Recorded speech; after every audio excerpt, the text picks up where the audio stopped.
It's been 253 days since the earthquake. Yet in some places of Port-au-Prince, it looks like it happened yesterday.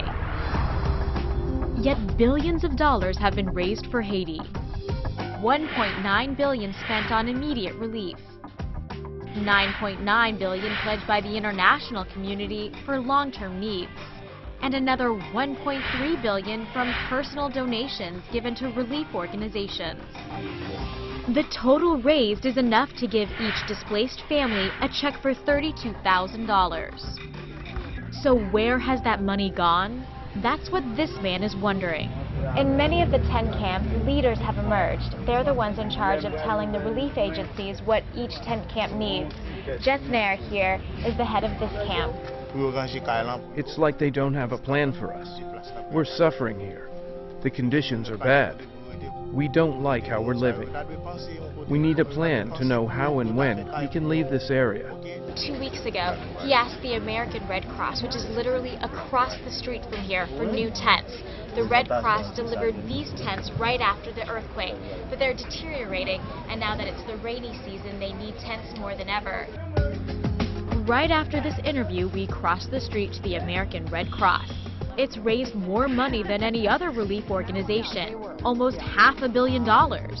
We talked to the president of the camp that's literally right across the street, and he said that he had asked you guys 2 weeks ago for replacement tents. So if you could say something to him, what would it be? Sure. There are other people who are as vulnerable or much more vulnerable, and we're just trying to do our best to be as fair as possible and try to get aid to the people who need it most. A big criticism has been that the recovery effort is going too slow. And for me, just driving around, there are so many buildings that are still collapsed, so much rubble. What do you say to that criticism that this is just not going quick enough? This is a disaster unlike anything we have seen in our lifetimes. 1.5 million people homeless, 230,000 people dead, and there's nowhere to go.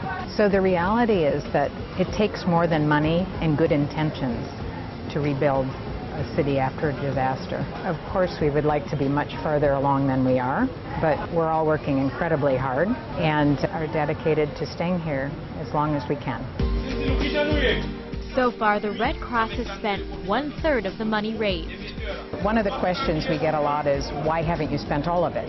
The fact is, a country can only absorb so much investment at a time. And so what we tried to do initially was focus on emergency response, so food, shelter, immediate needs. And now we're trying to transition to longer-term recovery plans.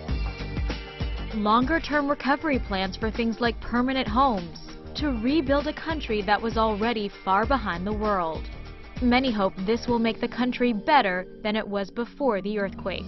I can show you where they are. Great, let's go see them. One step on that path, building transitional shelters like these meant to replace the tents people are in now. CARE, the relief organization building the shelter, says they can last 5 to 15 years.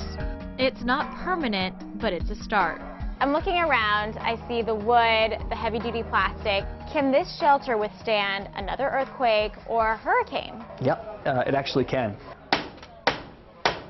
So far, relief agencies have built 8,000 of these transitional homes, enough to house 39,000 people, which makes up just 2% of the 1.5 million Haitians who lost their homes.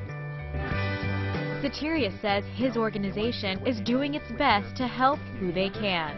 When you're out here and you're building a couple of homes a day and you see how hard the work is, but you see the smile and the gratification on people's faces, that I think we're doing okay.